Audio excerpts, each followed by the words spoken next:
Halo semuanya, kembali lagi di channel Naratori. Kali ini aku akan melanjutkan pembahasan alur cerita dari manhwa The Boxer bagian terakhir. Pada bagian sebelumnya, setelah Yu mengalahkan Victor, maka kandidat yang akan menjadi lawan Yu berikutnya hanyalah tersisa satu orang. Dia adalah sang juara dunia di kelas heavyweight yang bernama Aaron Tide. Aaron adalah atlet yang dulu berada di bawah pelatihan K, namun sekarang sudah tidak lagi. Dulunya, ia hanyalah seorang supir yang bertugas mengantarkan K. Ia tak pernah tertarik untuk bertinju, dan ia tidak akan mau untuk memukul seseorang, meskipun hanya sebatas ajang olahraga. Aaron adalah pria dengan pendirian yang kuat pada awalnya, namun ada sebuah insiden di mana ia tak sengaja membunuh seorang kriminal yang sedang melakukan kejahatan. K melihat potensi yang ada dalam dirinya. Kemudian, K menawarkan Aaron untuk menjadi petinju dengan jaminan bahwa Aaron tidak akan mendapatkan tuntutan akibat pembunuhan atas kriminal tersebut. Aaron tidak punya pilihan lain. Ia menerima tawaran K dan menjadi atlet didikan K yang kelima. Bakat Aaron terletak pada kekuatan fisiknya yang jauh melampaui manusia pada umumnya. Meski tidak dilatih sekalipun, ia berhasil memenangkan sabuk juara dunia dengan mudah. Namun, karena suatu alasan, kini ia sudah tidak lagi berada dalam pelatihan K. Sebelumnya, Aaron sempat mengadakan konferensi pers. Ia mengatakan bahwa dirinya akan pensiun dari dunia tinju. Ia tidak akan melawan Yu, dan ia tidak ingin menjadi bagian permainan yang sudah disusun oleh K. Namun, tiba-tiba Carmen datang mengunjungi kediaman Aaron. Sambil menangis, ia bercerita tentang perbuatan jahat yang sudah dilakukan oleh K. Namun, mereka juga tidak punya cukup bukti yang bisa membuat tuntutan terhadap K. Carmen akhirnya memohon terhadap Aaron untuk bertanding melawan Yu. Ia ingin membuat Yu kalah supaya ia tidak menjadi monster sepenuhnya. Carmen ingin melepaskan Yu dari genggaman K, dan menurutnya hanya Aaron lah orang yang bisa melakukannya. Ada alasan mengapa atlet-atlet didikan K meninggalkannya. K selalu mencari sesuatu yang melebihi sosok manusia dalam tinju. Ia ingin monster sempurna tanpa emosi yang mengikatnya sebagai manusia, tanpa rasa takut, dan juga tanpa rasa belas kasih. Bakat Aaron adalah kekuatan alami. Dalam sejarah tinju, tidak ada kekuatan atlet yang bisa melebihinya. Kekuatannya terlalu besar, dan ia tidak memiliki rasa takut. Akan tetapi, jauh dalam dirinya dipenuhi oleh rasa belas kasihan. Aaron tidak bisa menjadi monster yang sempurna. Ia memilih untuk tetap menjadi manusia.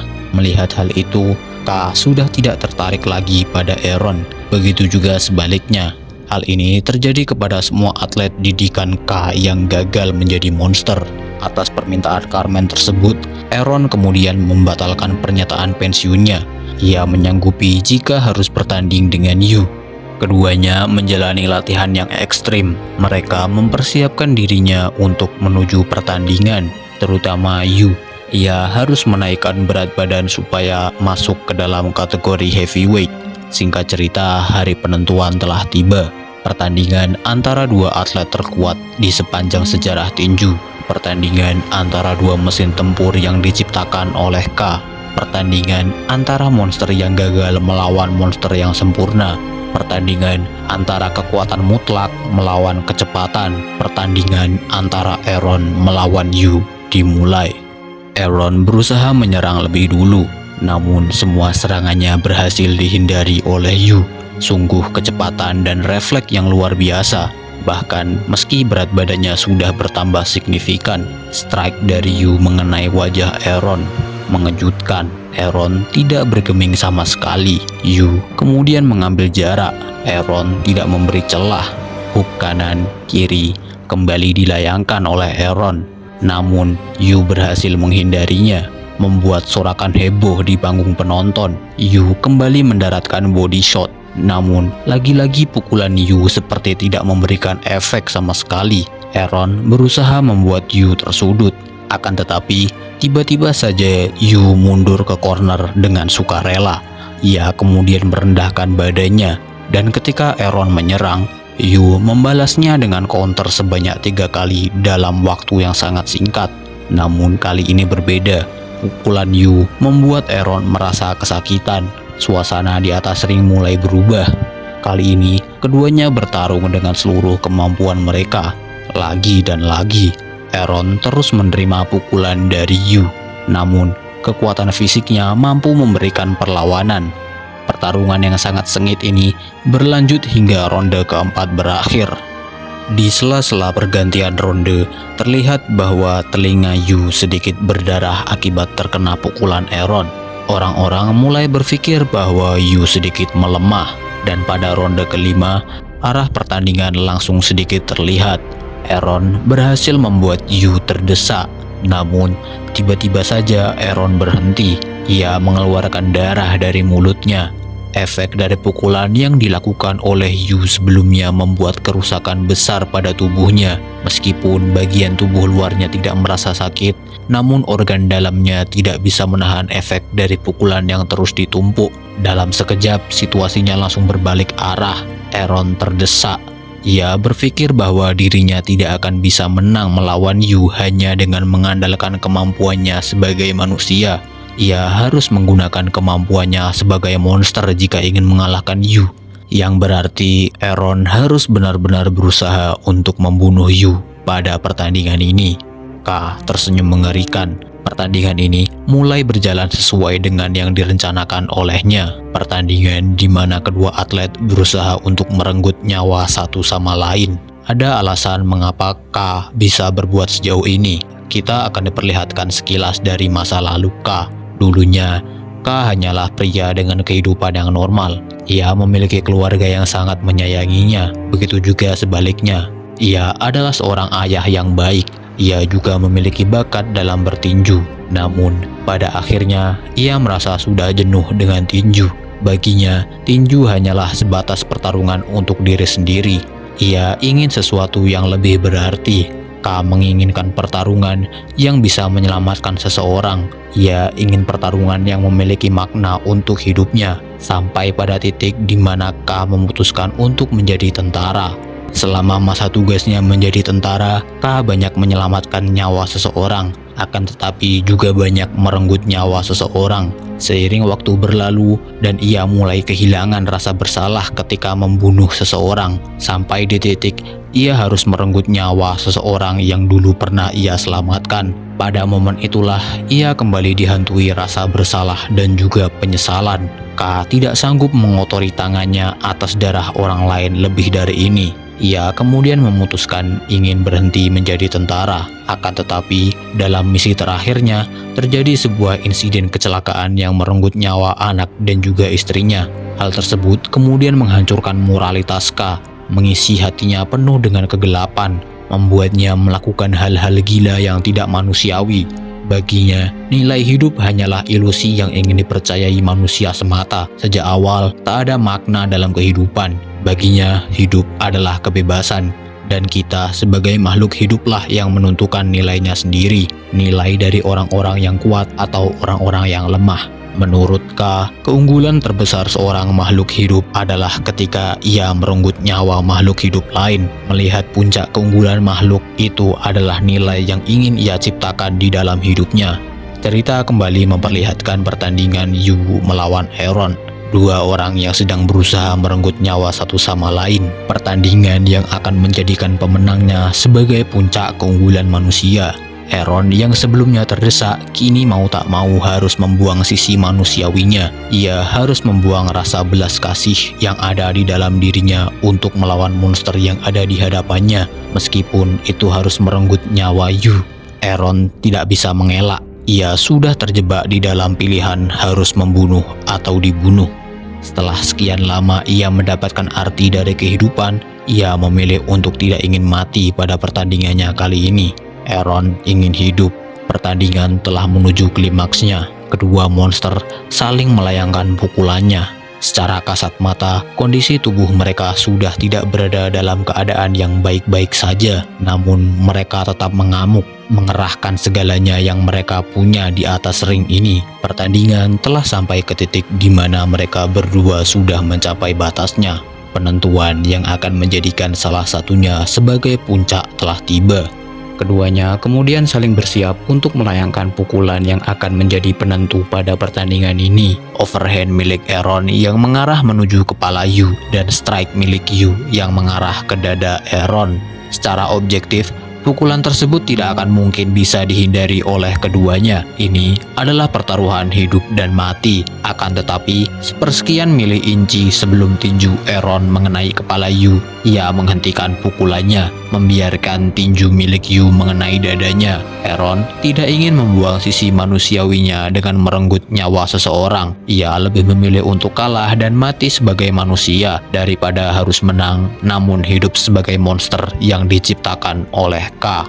Aaron telah kalah, kondisinya terlihat mengenaskan dengan luka dalam yang sangat parah, membuat semua orang tak bisa berkata-kata, menyisakan suara tangis histeris dari istrinya. Carmen yang menyaksikan hal itu hanya bisa mematung, hatinya penuh dengan rasa bersalah.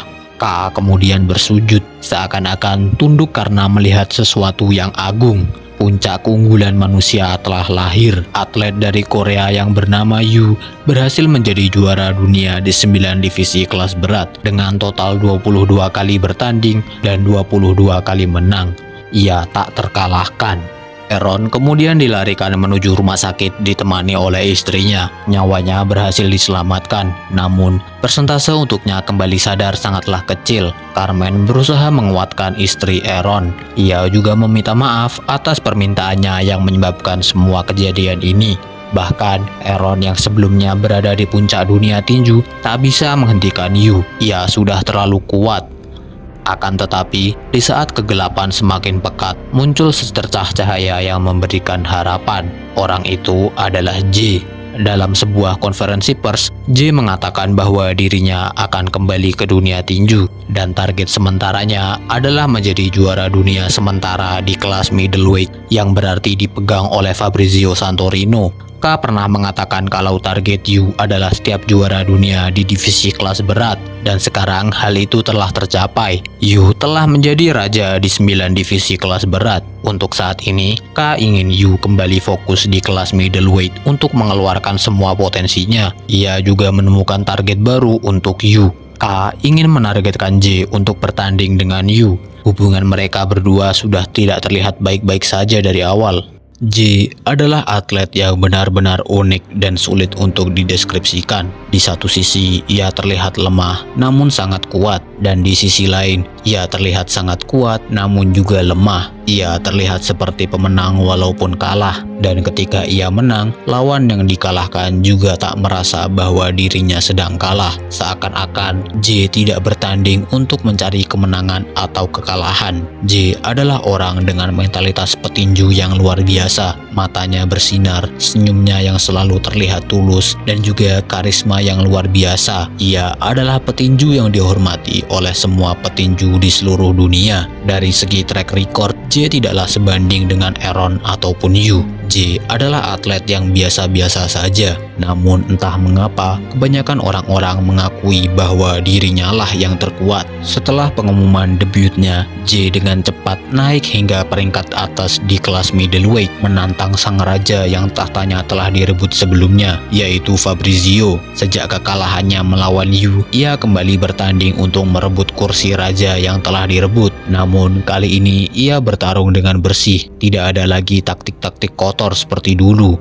Bersama sang kakak, kini mereka berdua benar-benar layak untuk dipanggil sebagai petinju sejati. Saat pertandingannya melawan J tiba, Fabrizio menyerah di tengah-tengah pertandingan. Meskipun kondisinya masih terlihat baik-baik saja, Fabrizio merasakan sesuatu yang tidak bisa dijelaskan. Ia merasa bahwa J berada di ranah yang berbeda. Mungkin saja J benar-benar bisa mengalahkan Yu. Meski Fabrizio mungkin saja bisa lanjut untuk bertarung melawan J, ia memutuskan untuk menyerah, membiarkan J menjadi juara dunia sementara di kelas middleweight. Fabrizio juga ingin mencari tahu alasan mengapa J bersikeras untuk kembali ke dalam dunia tinju, dan alasan mengapa J ingin bertarung melawan Yu. Saat pertandingan usai, J menyatakan call out terhadap Yu. Setelah sekian lama, akhirnya kita diperlihatkan terkait cerita masa kecil Yu. Sebuah kamar kecil yang terletak di basement, itu adalah dunianya dulu. Semasa hidupnya, Yu tidak pernah keluar dari ruangan itu.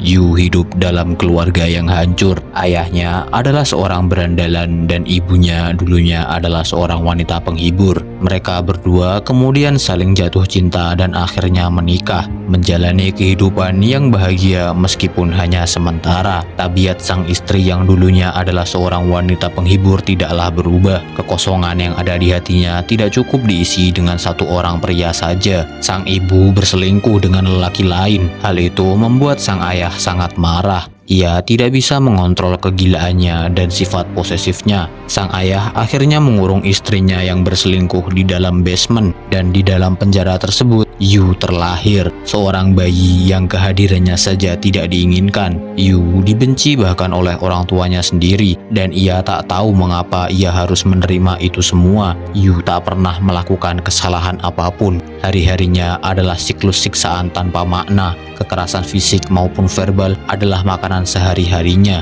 Namun, Yu tidak merasakan sakit, marah, atau emosi-emosi lainnya. Ia hanya berharap untuk segera lenyap dari dunia ini. Semuanya berubah ketika ia melihat spesies makhluk asing yang berkunjung ke dalam kamar basementnya. Ini adalah pertama kalinya Yu melihat kucing secara langsung. Kucing tersebut datang melalui jalur pipa yang terhubung ke permukaan. Hal itu membuat Yu bertanya-tanya, seperti apakah dunia di luar sana? Yu kemudian mengikuti kucing tersebut memanjat pipa-pipa dan akhirnya sampai ke permukaan. Untuk pertama kalinya, ia melihat manusia lain selain ibu dan ayahnya. Sekilas, matanya menjadi terlihat hidup. Ia mulai tertarik untuk mengeksplorasi hal-hal yang ada di sekelilingnya. Ia mencicipi beraneka rasa permen, melihat pertumbuhan kucing, dan lain-lain.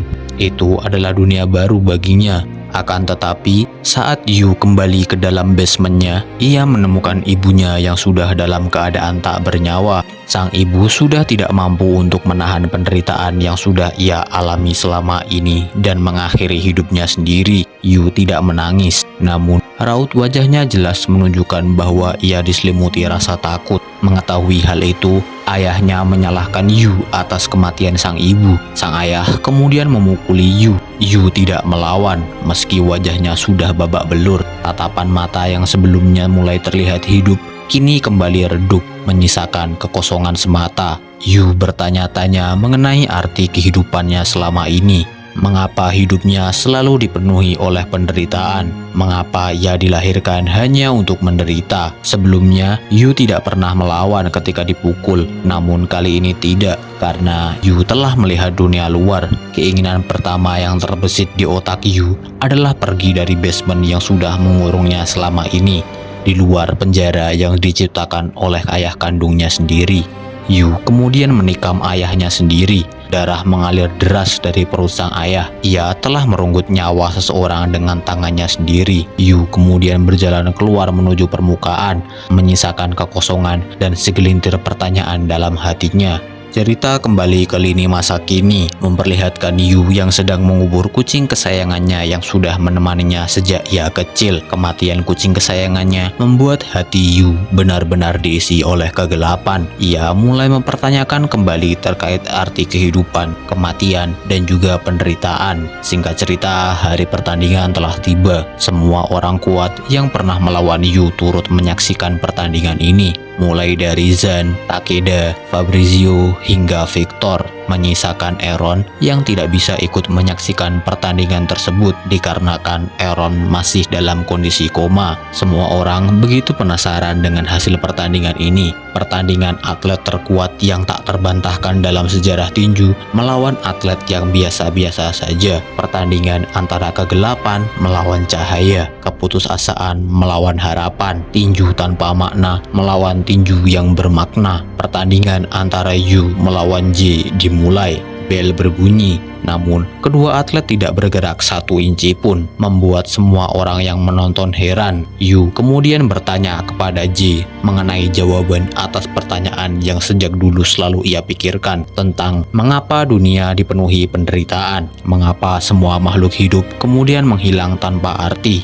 J hanya membalas pertanyaan tersebut dengan senyum kecil sambil mengacungkan satu tangannya, membuat isyarat dirinya ingin melakukan touch glove dengan Yu. Akan tetapi, Yu tidak memedulikan itu semua. Hatinya benar-benar telah diselimuti oleh kegelapan. Yu menerjang tanpa henti ke arah J, membuat keheningan di seluruh tribun penonton. Pukulan demi pukulan mengenai tubuh J, mewarnai lantai ring hingga menjadi merah. Wajahnya sudah dipenuhi oleh bercak darah meski baru pertengahan ronde pertama. Sama seperti saat melawan Fabrizio, pukulan Yu bukan ditujukan untuk mengakhiri pertandingan sesegera mungkin, melainkan memberikan rasa sakit.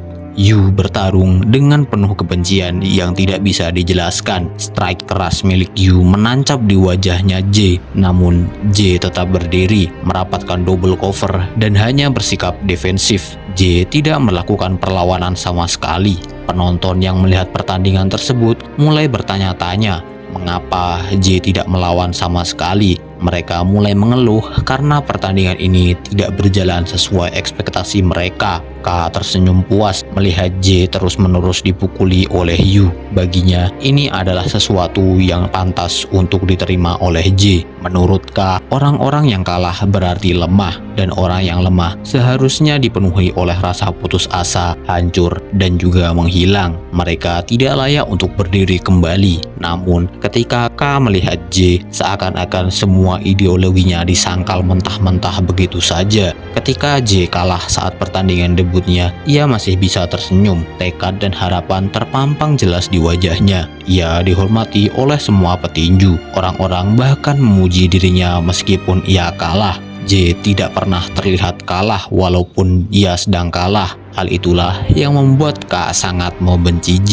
Body shot telak mengenai J, membuat ini menjadi knockdown pertamanya. Namun J kembali berdiri sama seperti sebelumnya. Ia tidak memberikan perlawanan sama sekali. Uppercut mengenai wajahnya. Knockdown kedua. Akan tetapi J masih sanggup untuk berdiri kembali. Ia berhasil bertahan melewati pukulan demi pukulan hingga ronde kelima. Komentator sendiri mulai mempertanyakan sampai kapan J akan terus melanjutkan pertandingan yang terlihat tidak ada harapan ini.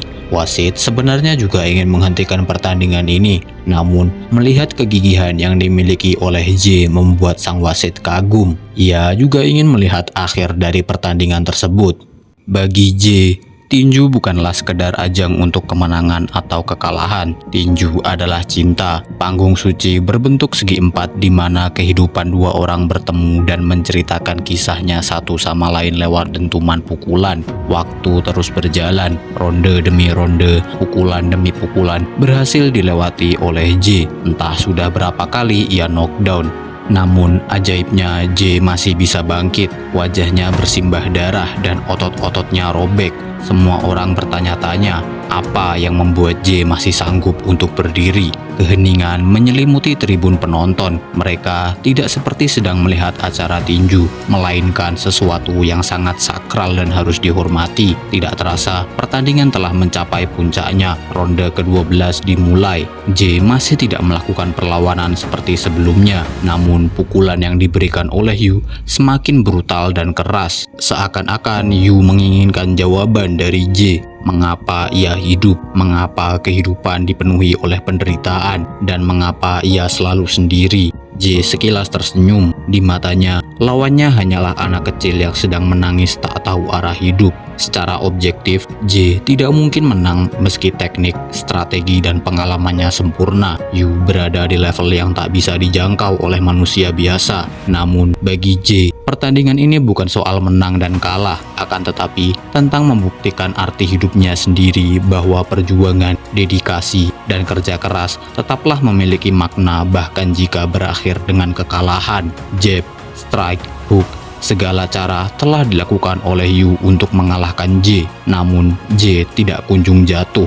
Sebaliknya, Yu malah semakin tersudut menuju corner. Ketakutan mulai terlihat jelas di wajahnya. Rasa takut akan lawan yang tak kunjung tumbang meski ia sudah mengerahkan segalanya. Pertandingan ini menuju arah yang tidak diinginkan oleh K. K kemudian segera meminta wasit untuk menghentikan pertandingan dikarenakan secara kasat mata pemenangnya sudah jelas adalah Yu. Akan tetapi, sang wasit mengabaikannya. Semua orang tidak bisa melewatkan sedetik pun pertandingan yang sedang terjadi saat ini. Wasit, juri, penonton, bahkan komentator hanya diam. Tak satu pun dari mereka berani membuka mulutnya sembarangan di saat seperti ini. Waktu hanya tersisa 12 detik.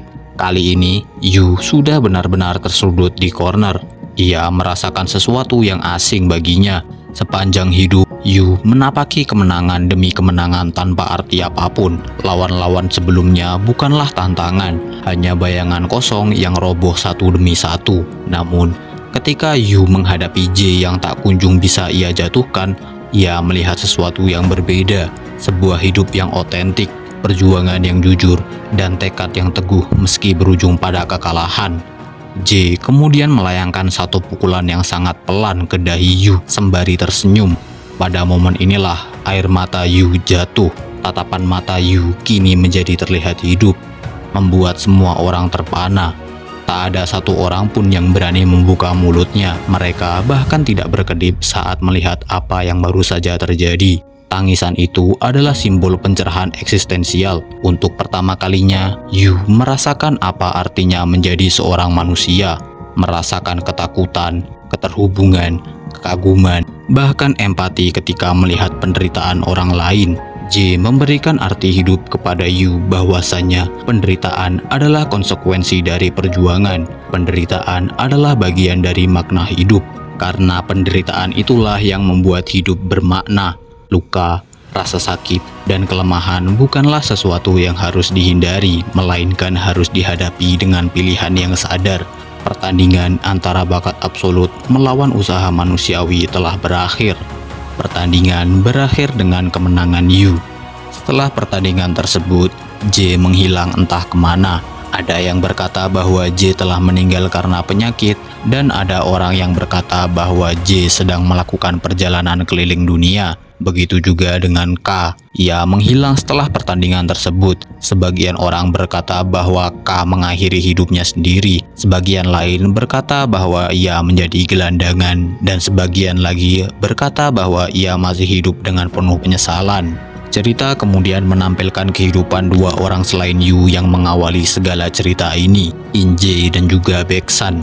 Manusia adalah makhluk hidup yang terus bertumbuh dan berkembang. Di saat karir Yu melejit di dunia tinju, In-jae juga terus-menerus bertanding. Namun, perjalanannya tidaklah semulus milik Yu. Kekalahan, rasa sakit sudah pernah In-jae alami. Namun, ia terus bertumbuh dan berkembang. Meski perkembangannya lebih lambat dibandingkan yang lain, ia terus-menerus berlatih, memperbaiki teknik-teknik miliknya, refleks, akurasi serangan, dan lain-lain. Ia juga sempat menjalani latihan khusus bersama Takeda Yuto. Mereka berdua memang benar-benar mirip, karena itu mereka sangat cocok satu sama lain. Berkat latihan khusus tersebut, In-jae berhasil mengalahkan petinju-petinju berbakat. Ia kini sudah menjadi juara nasional di Korea. In-jae mungkin tidak menjadi legenda seperti Yu, namun di balik posisi yang sudah ia raih, terdapat banyak sekali kegagalan dan juga kekurangan. Bakat yang tidak menonjol, penglihatan yang buruk, itu semua adalah kelemahan terbesar In-jae.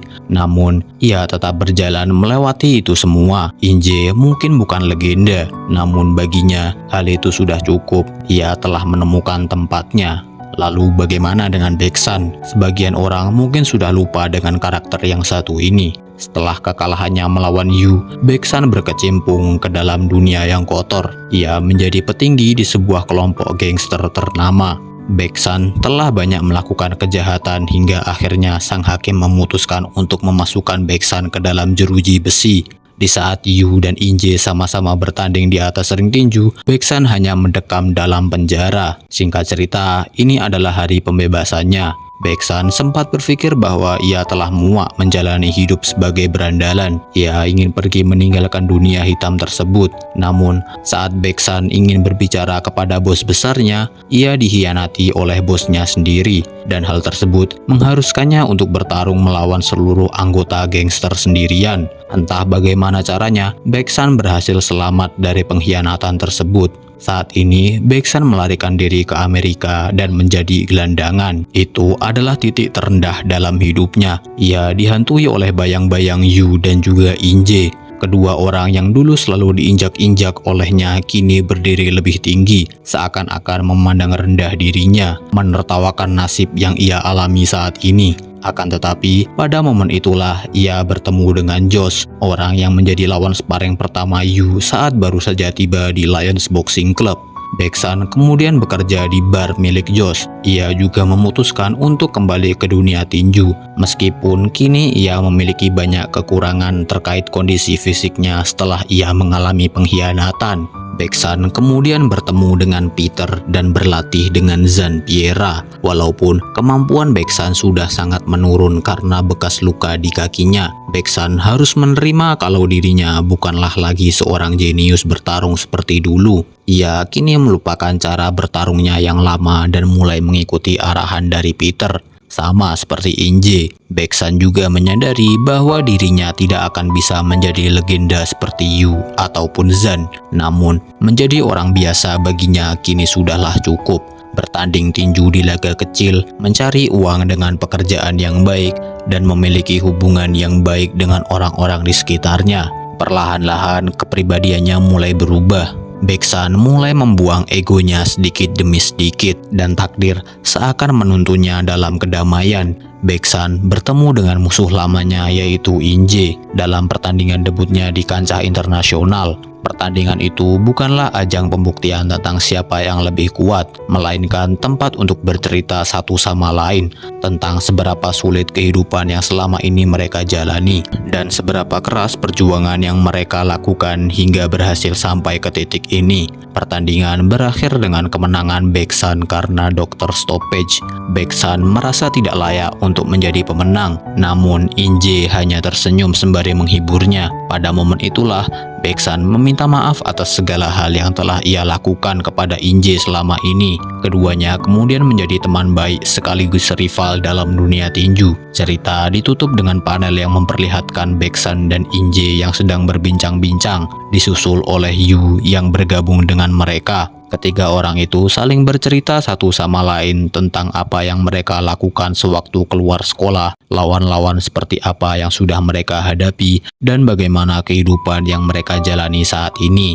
Keberadaan mereka berdua membawa warna berbeda pada cerita ini, sekaligus menunjukkan bahwa makna hidup tidak hanya dimonopoli oleh seseorang dengan bakat yang luar biasa, melainkan juga lahir dari manusia biasa. Manhwa The Boxer tidak hanya menceritakan soal tinju, namun juga tentang kehidupan, keras, kejam, dan juga tidak adil. Meski begitu, kehidupan harus tetap dijalani, karena hidup itu seperti tinju, bukan tentang menang, tapi berani menerima pukulan dan tetap berdiri. Itulah keseluruhan alur cerita dari Manhwa The Boxer. Jangan lupa untuk meninggalkan like, komen, dan juga subscribe untuk mendukung kreator kecil ini. See you and goodbye.